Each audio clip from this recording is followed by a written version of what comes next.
What is going on, everybody? Welcome to another episode of Brandon's Face. It's the podcast about a playlist. My name is Jonathan Beardsley. As always, I'm joined by the one and only Brandon May. Brandon, how you doing tonight? I am doing very well tonight, John. How are you? I am fantastic, man. I don't know if you heard the news, but Tom DeLonge is back in Blink-182. We've had a very interesting week in music. Yes, I did hear the news. Yeah. I mean, we've gotten a lot of bad news this week in music, but we've gotten some good news, and I feel like you and I are the type of people to focus on the good. So, yeah, we won't be discussing the sexual harassment charges. No, we will not be. But man, are you gonna try and go see them at all? No, because the nosebleed tickets around my neck of the woods in LA are $269 pre-fees. So I'm gonna pass. That's crazy. Blink, that is fucking crazy. Blink was actually the first show that my now wife and I went to ever. We were 17, went to a Blink-182 show when Tom was still in the band, and it was Fall Out Boy, All American Rejects, and Blink-182. It was a good show. Yeah, they were my first concert as well. You and I talked about that on a podcast we haven't yet released, but yeah, I feel like if you haven't seen them, this is probably your best chance to see them as close as you'll ever see them to the original again. Who knows how long this is going to last. If you've already seen them, you probably don't need to go. You're going to get COVID. Well, that, and I mean, I don't think Tom is very good live. Like, Matt Skiba was a lot better live than Tom ever was, so... Yeah, that doesn't matter, though. No, it doesn't. It really doesn't. So how many dick jokes do you think we're going to get on this new tour? I mean, they are 50, so are they still like allowed to talk about dicks? There's a Kardashian budget behind them now, so that's very true. Of the dick jokes. Potentially all of the dick jokes. Yeah, I'm interested to see some footage from the shows, but I think I'm good on seeing them. The last time I saw them, I think, was 2016, maybe 17. Yeah. Back to the Beach in Huntington Beach. What a great show, man! We saw Real Big Fish that day. We saw Aquabats that day. We saw Goldfinger that day, and then Blink obviously closed, and it was a really cool show. Man, that sounds like a fucking great day. It was indeed a great day. Yeah, I feel like the aging rock stars thing, we're all coming to terms with what it means when these bands come back for live shows. I think anybody that's seen the My Chem footage, like, Gerard still does his thing. He still might dress up as a cheerleader, be a little ridiculous, but like, they're 40-year-old guys. They are not moving around the way that they used to. So I am personally more excited when these groups announce new music rather than new shows. I'm hoping we get more of that in the year to come. Yeah, I hope we get more of that. Also, I think they did say that they're going to be releasing an album, which is good. Yes, they are. I did look at their tour dates, and there's a weird absence of April tour dates. What do you think the over-under is on them performing at the Cacciarella Music Festival? Oh, wow. I didn't even think of that. I think that it's... Do you think that they're headliner for that festival? I don't. I'm betting against it. I don't think they're going to be on it. I don't think it fits. I mean, we'll see. I would love for that to be the case and for Coachella to start to pivot to be the new Warped Tour of the summer in the desert, but I don't think that's going to be the case, buddy. I don't know, man. We'll see. In other music news, we did get confirmation today, actually. Rick Rubin confirmed that the Strokes have written and recorded a new album. Yes. Do we have any more information on that, like in terms of when to expect it, or just that it exists and to expect it sometime? It exists. The band has been very quiet about it. I'm assuming Rick Rubin is probably getting a lot of shit from the Strokes management because they have been quiet about anything. And apparently, I mean, judging by that clip that I just sent you when Rick was on the Rogan podcast, they went to Costa Rica or something and recorded the album there, which is really interesting. As one does with Rick Rubin. Right, exactly, as one does with Rick Rubin. So we'll see what happens. I'm excited they're working with Rick again. I liked their last record, so we'll see what happens. Fuck their label. They just put out a fantastic record 2 years ago, so calm the fuck down. Dear God. Well, I'm interested to see if it coincides, or at least we get maybe a single that coincides with the Meet Me in the Bathroom documentary finally being released. I can't wait to see that. That trailer looked phenomenal. Let's throw that in the show notes. Meet Me in the Bathroom, an incredible documentary coming out soon. Looks great. Yeah, it looks great. I actually just bought the book because Oh, hell yeah. I'm interested in what that is. So we'll see. I might pick that up as well. I've heard the book is good. Let me read it. I'll mail it to you. Yeah, Brandon's Facebook Club. That podcast will be coming soon. Dude, that's fucking awesome. Speaking of music books, I was looking through my library the other day and I realized I still have your Motley Crue book. I'm very sorry. I think you gave that to me a decade ago. Oh man, I must have. I didn't even know you had it. You know what? You just keep that, buddy. That's all for right, you. Man. Hey, thanks, dude. You're welcome. I loved you.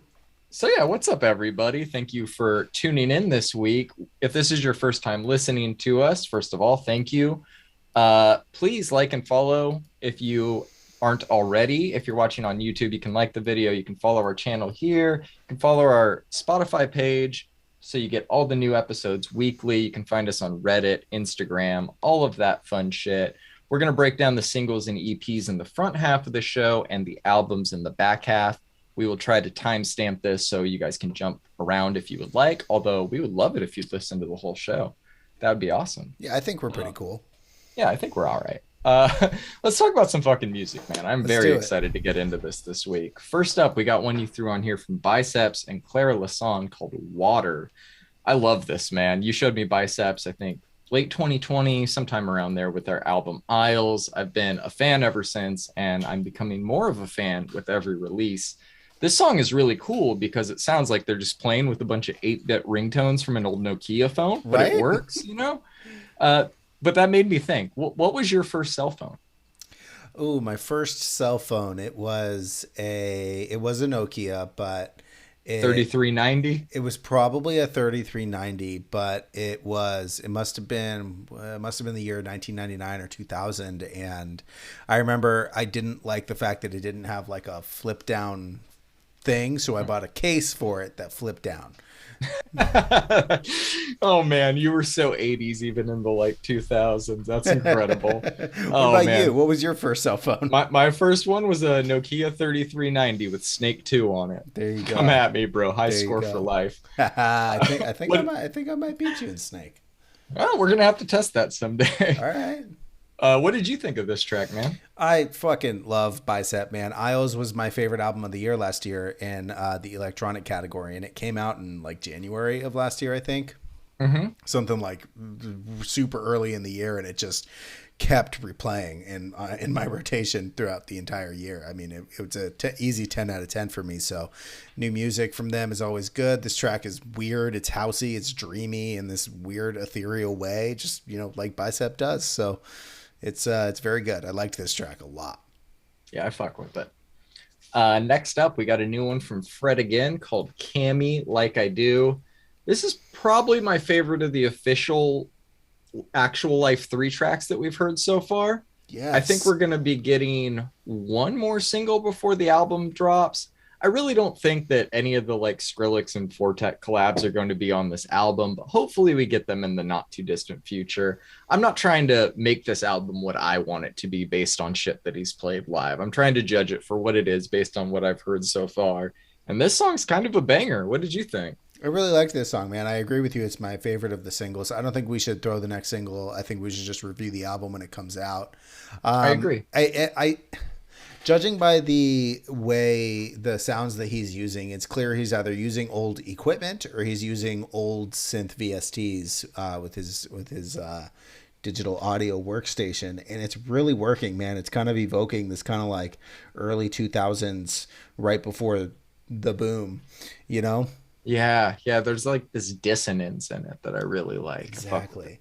He's doing something that's kind of hitting that nerve exactly where it needs to be, and I really like this track, and we'll see what the album is. I'm with you. I don't think we're going to get that Skrillex or Fortet collab. I don't either, but yeah, I agree. We'll hold off on the next single. If any of you guys want to check that out, please do. The album drops October 28th though, so not too long. Nope. Next up, we got a new one from Gryffin featuring Tinashe called Scandalous. It's a predictable pop EDM track with a little bit of R&B in there, but it's enjoyable to listen to because Tinashe is a really good vocalist. What did you think of this? I actually really liked this, bro. I Her don't. voice was. Griffin's a good producer. I'm not saying you should feel shame for liking this. Oh It's a no, decent I song. feel no shame because her voice Good. behind Griffin's synths is just fucking doing it, bro. She should do some more EDM collabs because I think I really liked this one. I agree. Do you know much of Griffin's music? No, I never really got into him because he just kind of like ascended into the ranks of the super popular right as it was all being super popular, and I just never bothered. Should I? Yeah, same. No, I honestly don't know. The my only exposure to Griffin before this, I only added it. It was only on my release radar because of Tinashe, I imagine. But Yeah. my only exposure or memory of Griffin prior to this is a time I was in Vegas with my wife. I want to say 2013 or 14. We were in the H&M in the Caesar's Palace Mall, and I heard a song, and I was like, "This is kind of a banger." And I Shazammed it, and it was the Griffin remix of "Get It Shoddy" by Lloyd. And I was like, that's a good song. And I like never heard it again. But but yeah, I was like, it's good. I just never like seeked out his music beyond that. Yeah, I've never been a giant fan. So Man, to be the DJ in the Caesar's Palace H&M was a weird job.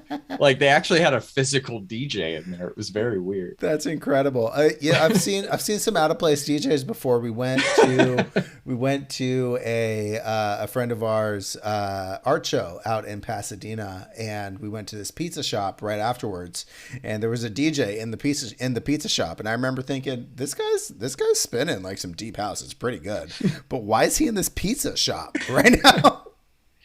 Oh man, we need to start a Twitter page or Reddit page called Out of Place Out DJs. of place DJs. It I'm reminds, sure there's been some bizarre locations. it reminds me of the one Mark Rebellet video that got a bunch of traction because he green screened himself in like a restaurant as he's talking about like banging people's moms and shit. Oh yeah, I remember that. It was like really well done. So like at first I remember watching it being like, is he in this restaurant right now? Nobody's reacting to what he's saying. So Yeah, he was like talking about poop and pee and all this weird shit, and nobody's reacting to it at all. he just I he, would have been like, he the did it fuck's going on with perfectly. that? Yeah, he messed with the perspective like perfectly. So He's I fucking appreciated awesome. that. Love that guy. Loop Daddy. Next up, we got a new one from Cali Uchis called La Unica. Not a lot to break down on this one, man. It's pretty straightforward. It's Cali Uchis singing though, so I'm a big fan of it. What did you think? I know you are. Yeah, I thought this was really great, man. It's a little weirdly paced, but I think it works very well for what she was going for. I liked it. Yeah, I'm interested to see where she's going with these singles, but it's not bad for a one-off. Yeah, I liked it. Next up, we got one from an artist named Rory featuring Pink Sweats and Sinead Harnett called Don't Go. I don't really know who Rory is. I've heard Pink Sweats and Sinead Harnett before, and I think all of their voices are good. This just is not a very memorable song. What were your notes on it? I know who Rory is. She's Lorelai's daughter. Hey, she is. The twangy guitars in this work really well. We have a lot of R&B this week, man. This is a good track, do. though. We do. I don't know any of them, and I think, like you said, it's not memorable, but it's not a forgettable track. Does that make sense?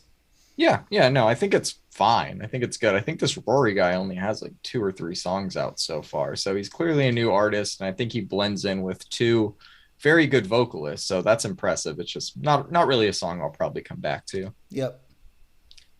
Next up, we got a new one from Dolla and Mustard featuring Little Durk. They announced I think a collaborative album. I don't have any of that information in front of me. My thoughts on the track though, man, it's decent production, but a little too generic lyrically and vocally. Did you like this one? I like Mustard's productions like a lot. Me too. Like, Yeah. so Sure. I don't think Mustard ever misses. I think Ty Dolla $ign definitely does on a number of his tracks, but I don't necessarily think this was a miss. I'm actually kind of warming up to Lil Durk too. I think out of all of the trap artists that auto tune the fuck out of their voices, at least Durk has like a few different flows. Like you can actually work with. Noted. Yeah. Um, I think he's okay. I will say that Mustard is one of my most memorable festival time slot dilemmas. And I chose to not go to Mustard, even though I know I missed a party. I did end up going to see Bob Moses for the first time that day. So You probably chose right. I think I might have. Next up, we got a new one from L'Imperatrice and Rejjie Snow called Everything Eventually Ends. You showed me L'Imperatrice, and I think I showed you Rejjie Snow. So this is an interesting one to break down. It's a very unexpected collaboration, but it's really fun. I still think that Rejjie sounds like the musical love child of Amine and Tyler, the Creator. And it works. It's a good song. Yeah, this is the second of the collabs I didn't expect. The first one being Tinashe and Gryffin. I don't know if Tinashe has done any other EDM collabs, but I didn't expect it. Rejjie Snow and I'm going to butcher it, L'Imperatrice. Definitely was not something that I was expecting, but this works very well. I think the track is great. I think Reggie's voice sounds great. I think the French funk just won't stop on this one, and I just can't stop moving every time I listen to this track. Yeah, really good instrumental, and he's got a ton of personality in his voice. Oh yeah, for sure. I'd like to hear him on a Channel Tress song. Oh, I think that'd be a good vibe. Oh, that'd kind of be a neat little contrast, huh? Yeah, I think it would work. Somebody make that happen. Please. All right, let's move into the rock realm of things for the singles. First up, we got a new one from Action Adventure called Levity. I don't love the mix on this one, but I think it's a really good song. What do you think of it? Yeah, I think it's a really good song. I didn't necessarily notice anything wrong with the mix, but maybe I'll go back. This band is quickly becoming one of my favorites in the pop punk realm, though. I think they even have like a pretty heavy riff at the end there. It's really well put together. And I think you can tell they're all having like a lot of fun, right? Yeah, doing this music, you know? That really comes through in their music, which I appreciate. They actually announced a new album called Imposter Syndrome, which drops November 11th. Nice. So that'll be pretty cool. Yeah, I'm excited for that one. I like these guys. The mix thing's probably a very minor note. One of my best friends mixes for a living, so I hear him ramble on about it all the time. So I think I pay closer attention to it than most need or should, but I picked up on it. Next up, we got a new one from Almost Monday called Cough Drops. Never heard of this group before, but it's a fun indie punk track. Tell me about this band and this song. Yeah, man. This song is just catchy as hell. I found this band and I just really liked their sound. They've got kind of this old school Strokes meets pop punk sound. It was kind of jarring to me, like the amount, like the style of their riffs and how they were played. I think just kind of caught me off guard with how much I liked it. So interesting. Yeah, I think it's a good one. We'll have to keep an eye out for more from them. Yeah. Next up, we got a new one from Anxious called Sunsign. It's a solid single, a little more melancholy than their last album was by just a tad. I like that it isn't just more of the same, though. What did you think of this? I really like this band, and I really liked this song. They repressed Little Greenhouse, so I was able to grab that.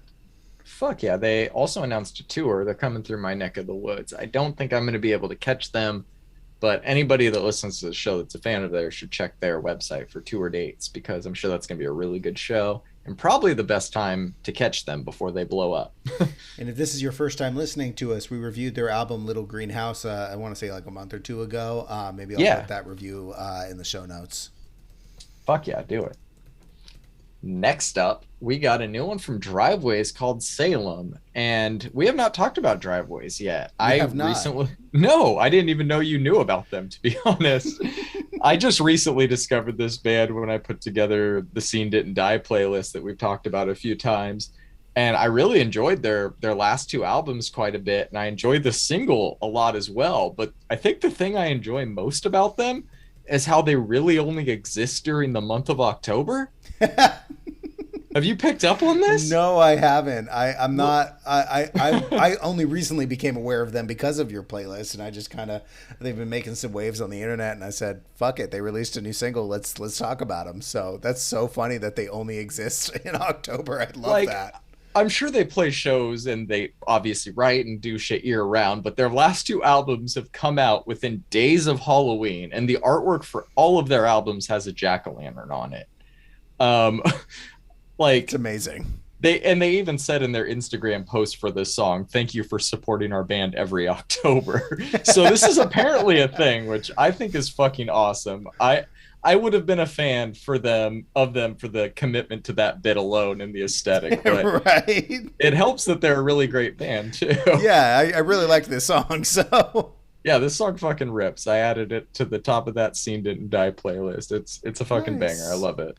Nice. Yeah, I'll throw a link to the Scene Didn't Die.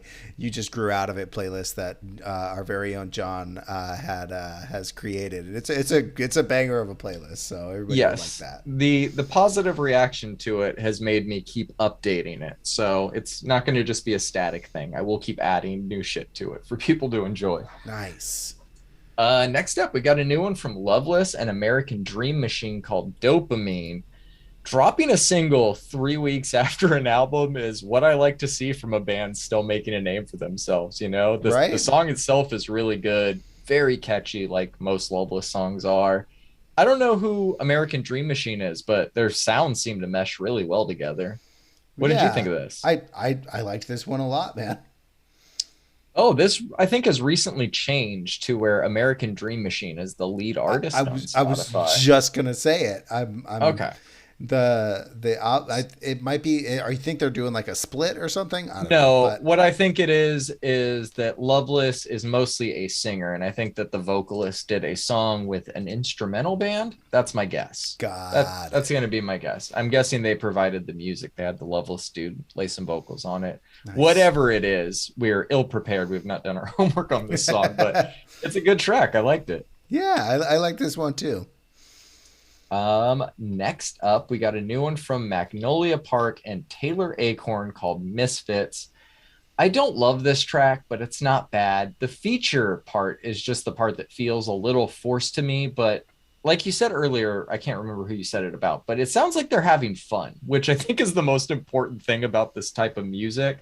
Their new album, Baku's Revenge, drops November 4th. So we'll be checking that out. What did you think of this one? I know you were a little cold on that last single too. What a weird album name. I Magnolia Park is one of those bands where I do like their music, and this is no exception. I did like this song, but I feel like they're trying to blend genres, like we talked about last time, where it's like there's in every single one of their songs there's some sort of arpeggiated hi-hat, and I just don't think it belongs in pop punk. I could be wrong. I am maybe warming up to it a little bit more. Like it's since it's expected, and every time I hear it, I'm like, oh, this is Magnolia Park, even if I'm not like looking at what's playing on my phone. So I don't know. Yeah. We'll see how I feel come album time. But you know, it's not something that is my favorite. But I will echo what you said, where it's like, yeah, man, they seem to be having fun, and I think that's really important.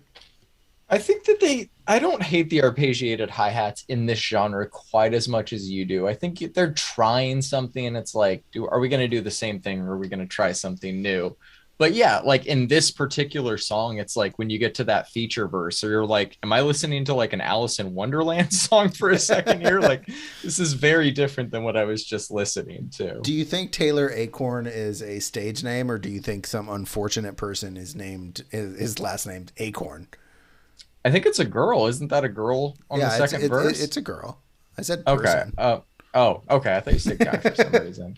I'm gonna go with stage name. Okay, let's hope, because Acorn is an unfortunate name, but I think it's a pretty cool stage name. Why the fuck not? Brandon Tree. I'm now gonna refer to you only as that. got it. Fair. Brandon Pinecone. I do love a good pine cone. I'm pretty sure Hey, pine cones are awesome. I'm pretty sure I've kept a pine cone for like All right, that's it 5 then. years. We got to create your Spotify artist page under the name Brandon Pinecone. I'm on it. Somebody check and see if that Gmail is available. Serpants by My Side is our next up. We got their new song Close to Burning. And I don't really listen to this type of metal, but it's cool that there's still bands out there making this type and they're keeping this genre alive. I don't think we've talked about this band, have we? No, in fact, this is their first single ever. So Oh, fuck yeah. Yeah, newer band from somewhere in Scandinavia, I believe. Maybe Finland is, I think, what I read. I might be wrong. I think this is their first track released on Spotify. It's mixed pretty well. Oh shit, it is. The riffs are kind of old school and reminds me a little bit of like older As I Lay Dying riffs. The vocals are mostly clean, but I think it works really well here. I think you know about me. I prefer my metal a little grittier, but this is really well produced for the first single. So I don't know what kind of recording studios they have up in Finland, but keep doing what you're doing, guys. Yeah, for a first song, this is really impressive. Honestly, I thought it was good. Yeah, I liked it. Yeah, like you said, very old school. I like the As I Lay Dying comparison. Right. All right, let's move on to our EPs this week, which is a trio of R&B. So if you're not interested in the world of R&B, I suggest skipping to the albums. But first up, we got a new one from Cherry 22 called The Other Side. I mostly added this because she is the newest signee to EXO by The Weeknd. Oh. Yeah, I thought that this EP was good, and there was a few songs on it that I really enjoyed, like The Falls and Call Me. I hear a lot of potential on here, and I guess we'll see where she goes from here. I could easily imagine a future collaboration between her and The Weeknd being really good if done right. But this is a very understated EP for sure, and I think it might be for hardcore R&B fans. We'll see how it grows with the general public. But what did you think of it? I think it's definitely for the hardcore R&B fans because this is a little slow for my taste. Sure. And I had no idea that she was the latest signee on EXO. That's awesome for her. I will say that the production on this EP is really great. There are like subtleties in the production that would kind of easily be missed if you didn't like pay attention to it. Like specifically on The Fall, I think is what it's called. I didn't dislike this. It just didn't like connect with me. Again, there's some really great production moments on this. It's just a little slow. Yeah, I think she locked in with one producer or one group of producers for this project, and I think that paid off. Yeah. Next up, we got a new EP from Samaria called Didn't Start With You. This might be her first EP. I'm not sure. I hope this doesn't get lost in a sea of amazing R&B that's been coming out this year, because I think this EP is fantastic. It's got really slick production, catchy melodies, and excellent vocals. I love that we got a Tone Stiff collaboration on here. Yes. She is definitely going to be one to watch in the next few years in like the trap R&B world. What did you think of this? Anything you liked on it? I really like her voice. She's got a range and that like she isn't afraid to use. Like on Still Got Forever, she's got this like during the chorus. It's almost I don't know how to describe it. I'm not an R&B head, but I really enjoyed it. I do also again, I like Tone Stith a lot, so I liked that collab on Insanity. Although acoustic R&B isn't really my thing, except if it's T-Pain at the NPR desk. But this was that track was beautiful with the harmonies that they do. They really knocked it out of the park with that collaboration. Yeah, that one's fucking awesome. I think we might be getting a new song from him this week. Great. Yeah, that would be great. Next up, we got Thuy's new project, Girls Like Me Don't Cry. I don't know if this is an EP or an album. I think it's an EP, but I love it as much as any of my favorite R&B albums we've talked about this year. It's 7 songs, but if this had an intro, an interlude, and an outro, would it be considered an album? Who cares? Right. And literally none of this matters because this project, whatever it is just fucking incredible. Her voice is otherworldly to me, and I can't stop listening to it, man. I listened to this album an uncomfortable amount of times this week. I think it's flawless. Last time we talked about her, I said she was quickly becoming one of my favorite artists. That is still very much true, but I also think she's just going to become one of the best artists, period, at the rate she's going. I love this whole project, but You Should Feel Special is probably my favorite. What did you think of this? I also liked You Should Feel Special. Thuy has such a unique voice, man. Sometimes R&B singers tend to blend together for me because you get a lot of people that clearly have talent or are classically trained musicians or singers, and they get a lot of help and they get a lot of singing lessons or whatever, but they all kind of seem, not all of them, but a lot of R&B artists tend to sound the same to me because of production styles and auto-tune and et cetera, et cetera.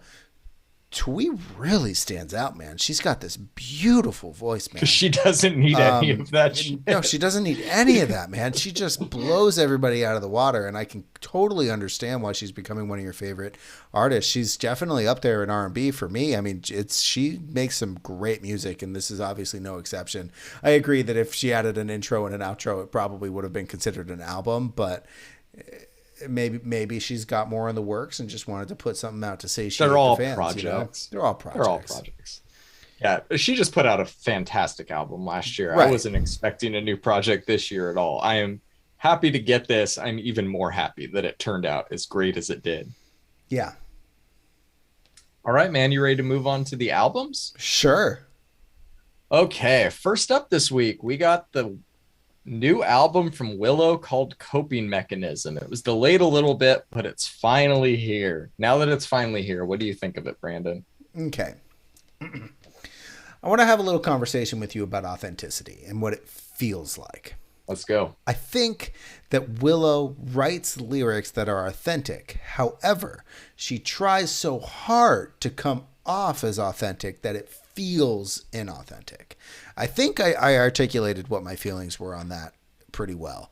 Yes. I hope that makes sense. Obviously, a lot of top artists today don't write all of their own music, right? Taylor Swift doesn't even write all of her own music, but she does write the majority of it.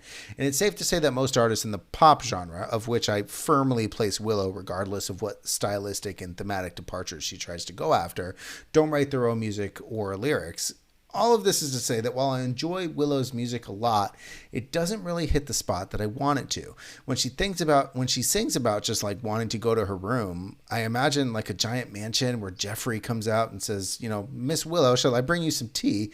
And it's and like not a struggling teenager.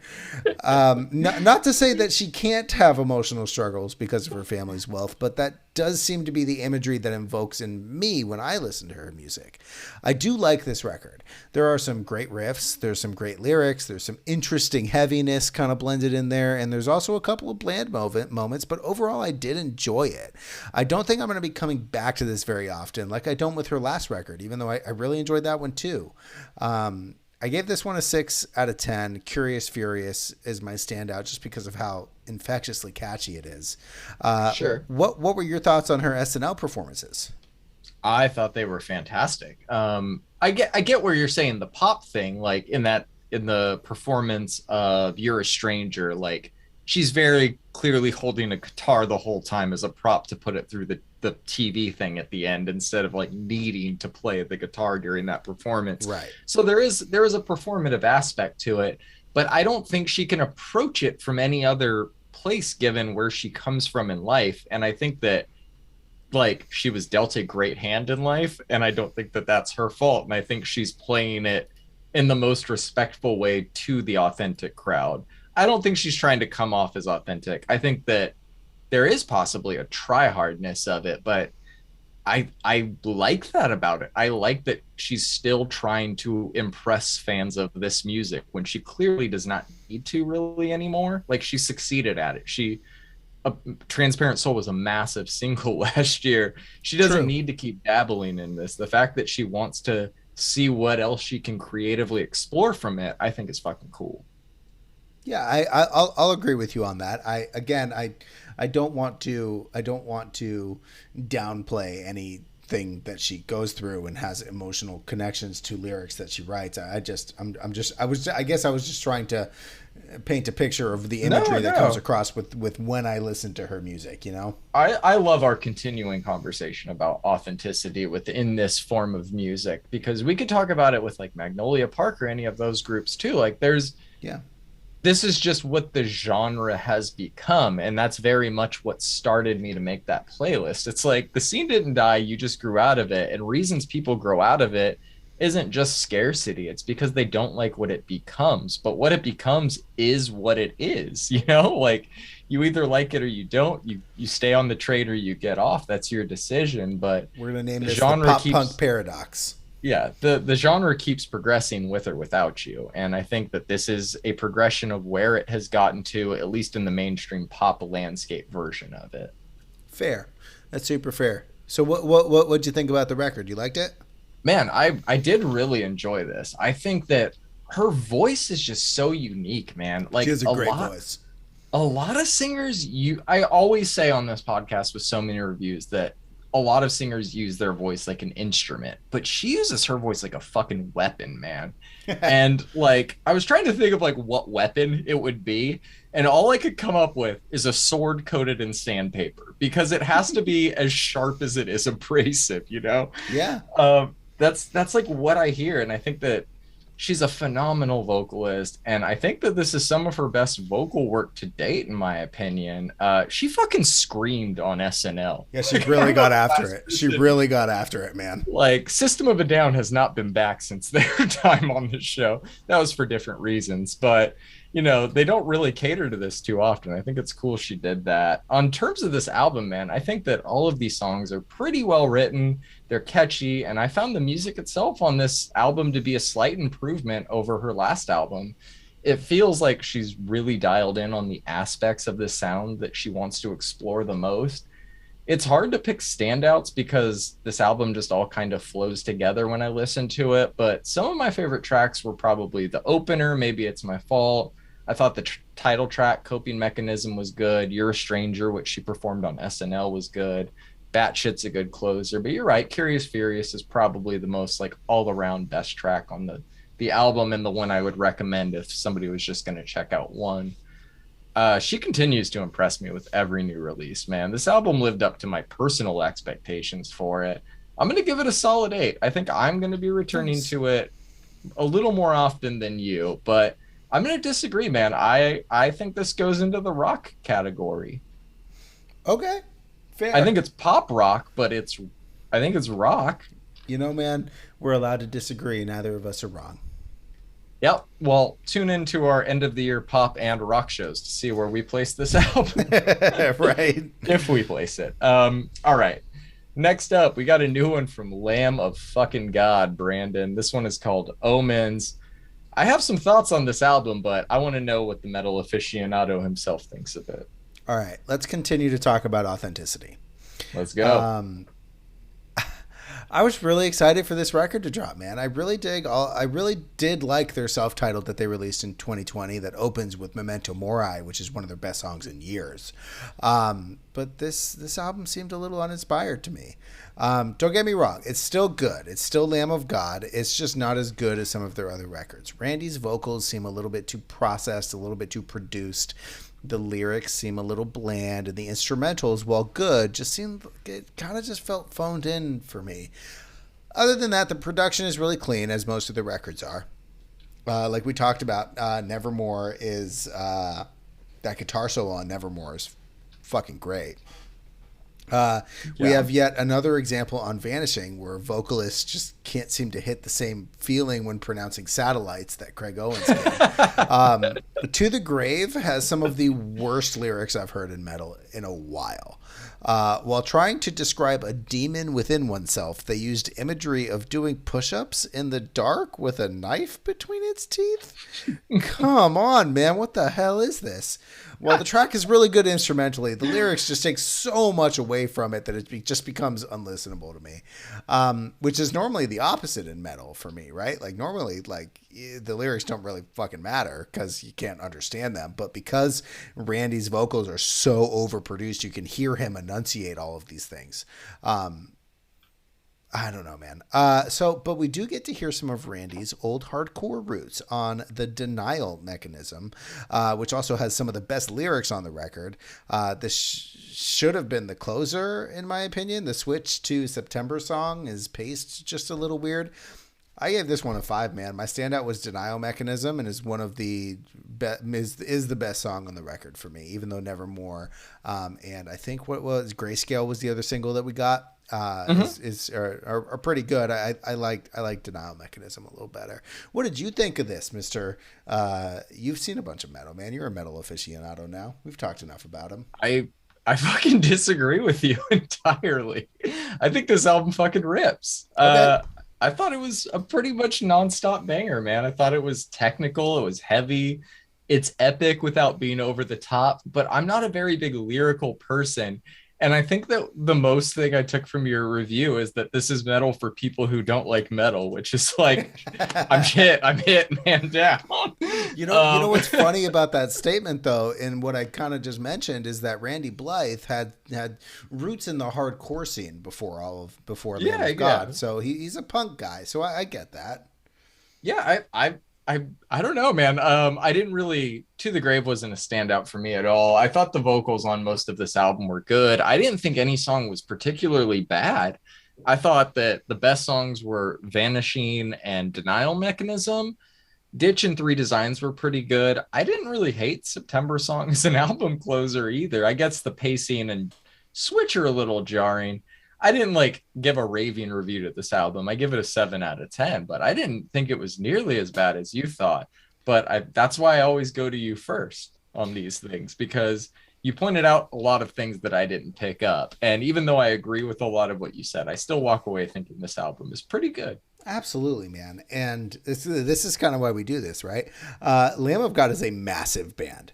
I just went recently. They just played Aftershock this weekend after dropping an album. That must have been a fucking party. Yeah. I mean, if you look up Lamb of God on YouTube, they have massive crowds at every single one of their performances. Just, they're a massive band. And I think I hold them to a higher standard because, I mean, fuck, dude, we got Sacrament. We got, I mean, even their self-titled. And I think that self-titled is actually one of the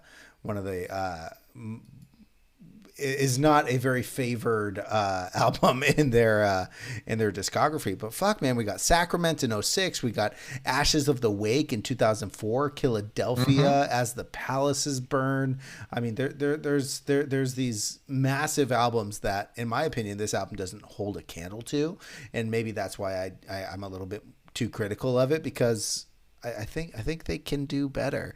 And they did just, in fact, right after they recorded their self-titled in 2020, we lost, I think his name is Adler, Chris Adler. I could be wrong with the name. And I think he was the drummer who wrote a lot of the instrumentals. So we lost, we lost him and from the band. So I think they might be like, I don't know. They might be compensating for that. So we'll see. Yeah, I mean that's horrible, very very sad, and definitely would be a reason that some of their sound would change. Like I said, I personally walked away enjoying it more than I didn't, but I have not revisited their old discography in so long. It might be time. Go listen to As the Palaces Burn and then listen to this one again, and I think you'll realize why I held this one on such a pedestal because I mean, dude, it's like, come on. For sure, man. I trust you 1,000%. I will add that to my listen to next. You should, because it's a very good record. You want to know what else a very good record is, my friend? I sure do. Easy Life's new record, Maybe in Another Life. This is by far my most played album of the week. I think I averaged 2 listens a day on this one. I love pretty much everything about it, man. It's a fun blend of pop and rap with the indie sensibility to it. The songs are catchy and fun to listen to. The production matches the energy of the songwriting. It's a great effort all around and maybe their best work to date. The singles we reviewed are all fantastic and among the best songs on the album, but the album cuts are excellent as well. Growing Pains is my standout. Spoiler alert. I love how it becomes a Brockhampton-ish R&B song by the bridge. Just fantastic. I really love the propulsive bass line and smooth keys of Basement. I guess you could say propulsive bass line and smooth keys on 90% of the fucking songs on this album. Yeah. I love how they approach some of the slightly heavier themes on this album on songs like Memory Loss without weighing the album down with it. The instrumental for Silver Linings might be my favorite with that little sample and the horns at the end. I like the weird pitch shifted vocals on Crocodile Tears. This whole album is just a ton of fun to listen to. Looking back, the rollout was pretty great too. For as many singles as they released, most of this album still felt really new to me when I was listening to it, which is really rare nowadays by the time we get to an album. I could go on all day about things I liked about this album, But I think you and everyone listening gets the point, man. I really love this one. I give it a 9 out of 10. Growing Pains, Dear Miss Holloway, and OTT are my standouts. What did you think of this? Did you enjoy it more than their last album? Right. So I remember the last Easy Life album we listened and reviewed, and I was underimpressed, to say the least. This is not the case with this one. At 45 minutes, like we've talked about a bunch of times, it seems to be the perfect length for this type of record. Yeah. Speaking of type of album, it seems like Easy Life doesn't really fit into any genre definitions. Is this a band, a singer with a production team? I don't know. And quite frankly, I don't really care. It's really They're good under music. pop for me, but Got yes. Could be under anything. Sure. There's some really good flows on this album. That line that you texted me from Growing Pains is great, but like, who the fuck just cooks bacon and lettuce? Other than that, this whole record is beaming with fun, meaningful lyrics that are mostly wholesome, and while having a variety of sonic styles that just kind of just messing with genres in a really great way. Moral support even has this kind of like Elvis Blue Hawaii feel to it. Yeah, yeah. I really like how his voice can kind of be a chameleon on most of his music too. The horns on both Crocodile Tears and Calling in Sick are really great. There's some real musicality here, and where do we put this? Right, hip hop, pop, indie, whatever. I enjoyed it thoroughly. I gave it an 8. My standout is OTT because that Benny feature just destroys it. Yeah, that's two of the best pop artists on the same song at like their peak right now. So I think that's a special one, and it will continue to be so looking back. Yeah, man, I fucking love this. I'm glad you enjoyed it as much as I did. I've actually revisited that last album of theirs, and I don't think it's nearly as bad as you recall it to be. I had a really hard time listening to it, man. I get it, man. I'm glad you had a much better time with this one. This album I'm not going to turned out revisit. fantastic. I'm not going to revisit that last one. I'm just going to keep listening to this one. Okay. There you go. Fair enough, man. I'm really glad you enjoyed this. Can we talk about the bacon and lettuce thing for a second? Absolutely. So, one, I don't think. Okay, he wasn't cooking lettuce, right?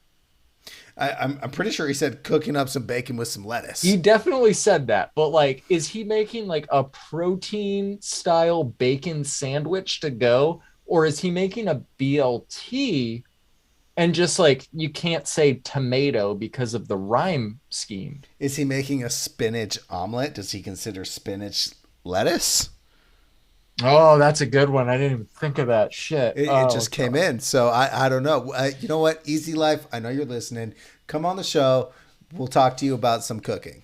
Yeah. And then he says had to get around for breakfast. So they're drinking with this bacon and lettuce. Maybe it's like a Bloody Mary situation. All right, yeah, we're gonna have to have him on the show to explain this fucking line. Maybe it's a UK thing, man. I'm not I don't live there. I've heard their breakfasts are insane. So I don't really know, you know?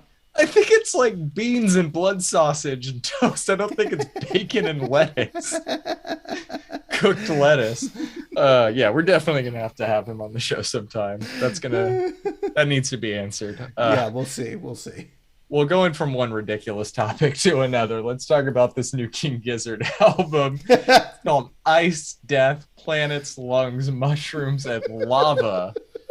Dear God, man. This is the most King Gizzard thing that they've ever done, I think. I don't know, man. Monotonal flying banana might be up there too. So. Oh my God. I just feel like they've always approached making rock music like jazz musicians, so it kind of makes sense that we get a mostly jazz rock album like this eventually.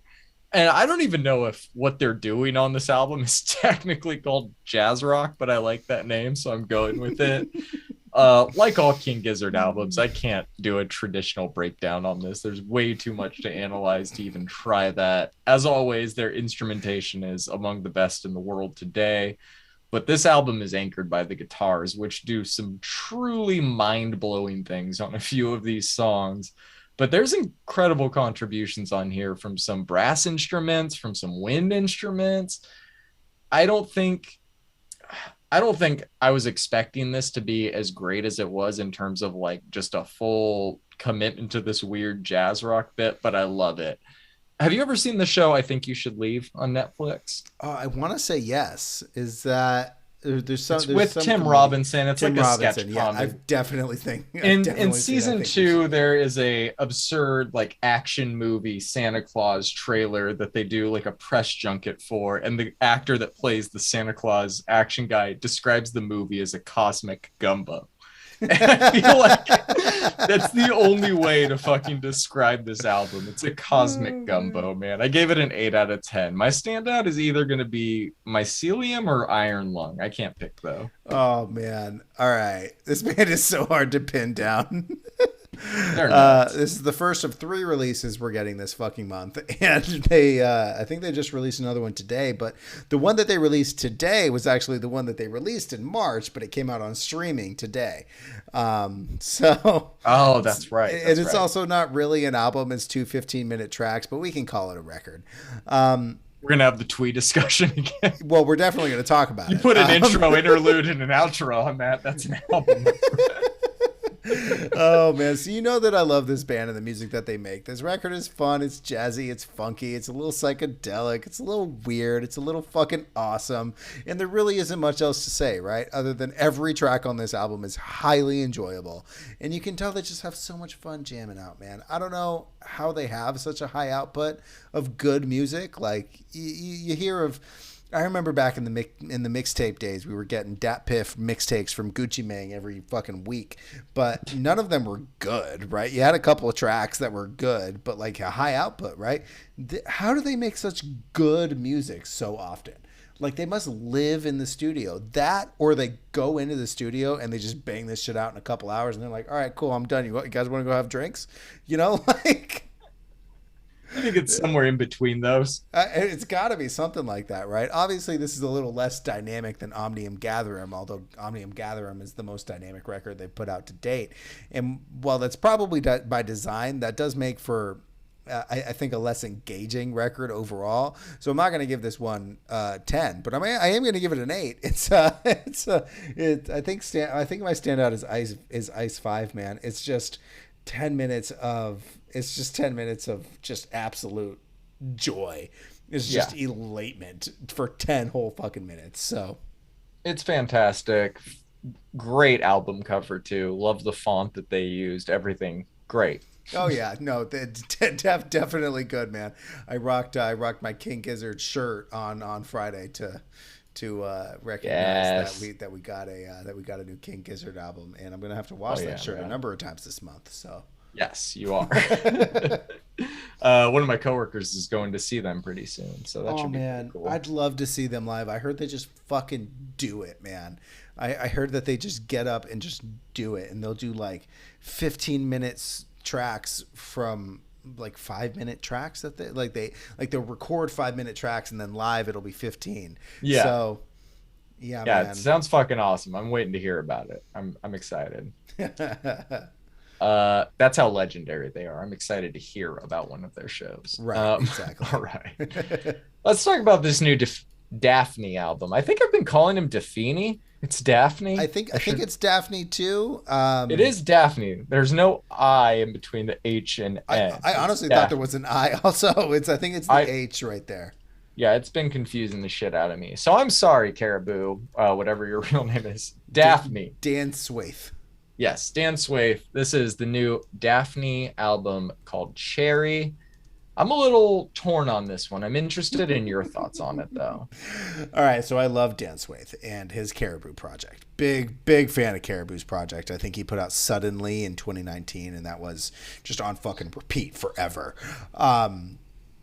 So this album starts out on Arrow, and I think this is a little different than I was expecting, even with the context of the singles.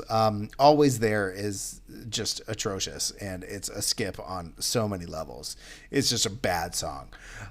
There is a lot of this album that I like, and there is also a lot that I don't like. The tempo of the whole thing is really weird for this style. There's a ton of artistic decisions that I wouldn't have made, and I feel like all of this music is a little inorganic, is I think the word that kept coming to my mind. I don't think I'm going to be coming back to this one that much, man. I think that this was a little bit too experimental than I'm used to, and something that I didn't quite enjoy as much as I wanted to. I think it took me aback a little bit. The standouts for me are both Car Plus or Mania, only because they're the most organic sounding of the tracks. I give this one a 5, man. I didn't like hate it, except for Always There. I did hate that song. But man, what did Always There do to you? Jesus. Go listen to it. It'll do it to you too. And yeah, so I give this one a 5. Those were my feelings. I'm not really torn on it. It's just it wasn't what I was expecting. So yeah, I agree. This was a struggle for me. I enjoyed listening to it front to back much more than I enjoyed listening to any one song individually or trying to revisit anything from it. This album is impressive from like a musicality standpoint, but this is the specific style of experimental prog house that I just can't get into, man. There's some good songs on here like Fly Away. There's some decent album cuts like Cloudy and Amber, but there are some songs I just didn't enjoy on this album very much, like Art Blocks. I actually did not like Car Plus. I know that was one of your standouts, but like you're picking standouts in a not very good field of songs, so it is what it is. Overall, man, I'm dead in the middle on this one too. I think I gave it a 5. I didn't love the song structure. I didn't love the tonality of this album. I thought it was very inconsistent. And yeah, I don't think it's going to be one I'll be coming back to either, honestly. Well, here's to the next Caribou album. You want to know what Spotify gave it? What did Spotify give it? 8.2 Best New Music Award. What? Yeah, they gave it their Best New Music label and gave it an 8.2. Their one-line review at the top. Dan Snaith's joyous new album as Daphni lets it first thought, best thought, spirit shine. Bar for bar, this might be the most fun there is to be had on the dance record this year. All right. Well, Spotify's crazy. I know that. No, that's Pitchfork. That's Pitchfork. Okay. Well, that's Pitchfork. Well, Did I say Spotify? I'm not surprised. Yeah, I think you said Spotify. My bad. I that's definitely the Pitchfork review. Yeah, Pitchfork is. It's like Pitchfork is trying so hard to be cool while they're all just like old dudes rocking Balenciagas. It's funny because I completely agree. I saw that, like, I didn't click their review before writing mine, but I saw the like best new music thing. So I was like, oh, it's going to be a really positive one. And like, I was like, I hadn't listened to the album yet. I was like, let me listen to the album before I read the review so that I can check it out. And so I hit play on the album, and like 3 songs in, I was like, this is fucking not good. Like, what is this? Yeah, I did not enjoy it. I don't know what their grading scale is. And if everyone on The Office unanimously voted that as the best new music, then I know that I do not align with their taste very much, I guess. Oh, Pitchfork, what are we going to do with you? All right, man. You ready to talk about this Palps album? I think so, bro. Okay, so they released their debut album, Black Heart. You threw this on here. You introduced me to them recently, and I think we reviewed a few songs of theirs. This album is a really fun debut album, man. I thought the songs were well written and performed. The vocals sound good and are easy to sing along with. The music is creative and deceptively heavy, and the mix on these tracks is a lot better than a lot of their peers, honestly. Right. All of these tracks are good, but the ones that really stood out to me were the 2 with Kirsty McEwen and Messages. Messages is probably my standout. They're definitely a band to keep an eye on from here, man. I gave this one a 7. What did you think of it? All right, so my standout is also Messages. I just think that is just a banger. Good song. I fucking loved this album, man. It's really good. I also gave it a 7. We're kind of right on the money there, I think. There is just so much fun to be had when you're listening to this record. It is both nostalgic and modern. It is just it's post-hardcore and emo, and it just reminds me of my Pure Volume days, trying to find the band that nobody knew about that was going to blow up, you know. Yeah. And it just I mean, for a debut album, this is fucking great. Guys, if you're listening, guys and gals, if you're listening, please make more music. Please keep going. This is fucking great, and it deserves a little bit more little bit more press than it's getting. As of the writing, I think they're still under 300 monthly listeners on Spotify, but they're a small band, so let's boost them up a little bit. I think they deserve more. This album should help with that quite a bit. Hopefully. I think didn't you put one of those tracks, one of their songs on the Scene Didn't Die playlist? No, but I will be throwing messages on there. Do that. It's a great track. Yeah, for sure. This actually had me very curious for a second. So this band is from the United Kingdom, sir. I'm very curious. I know of one other band that is in this relative scene of music, which is the cores, if you will, and that's Bring Me the Horizon. What other bands came out of the UK? In this scene, obviously, the ton of music has come out of the UK, but I can't think of one notable. You Me at 6 was scene adjacent for a while. Okay. I don't consider them scene anymore, but I guess I don't really consider Bring Me the Horizon scene anymore. Give me a second. I feel like there's like a really obvious one that I'm not thinking of, but it's just not hitting me. But yeah, You Me at 6 is one example. I know Hands Like Houses, I think, were Australia. Which is kind of the same thing because of, colonialism, but not really. Jesus Christ. Let's not get into that. Yeah, no, you're right. It's kind of just an under like represented genre, underrepresented, right? That's the word I'm looking for. Underrepresented country in terms of the genre. Yeah, you're totally right. I just thought it was interesting, and I really like this album cover of this dude in a witch doctor mask in a basement somewhere like that. That's such a good album cover. I really like this record. Gave it a 7. Messages is, in my opinion, the best song on the record and my standout. And I am very excited to continue to follow this band. I hope we get new music soon from them. And I'm going to be bumping this for the rest of the year at least, for sure. Same, man. Same. This was a fun combo. You want to know what we're going to be talking about next week? Let's talk about it. So we have, as you mentioned, this new 2-song album from King Gizzard called Laminated Dream. We'll be throwing that on right after this episode finishes. We have Blink-182's new single, Edging. They're coming. Yes, they are coming. We got Boston Manor's new album, Datura, new Sleeping with Sirens album, Complete Collapse. I have this Tove Lo Dirt Femme album on our release radar. I don't plan on breaking all of that one down, but SG Lewis has a few productions on there, so I want to break those down for sure. Sure, let's do that. Yeah, and I'm sure there's going to be a lot more. So tune in next week. Thank you all for joining us. Peace.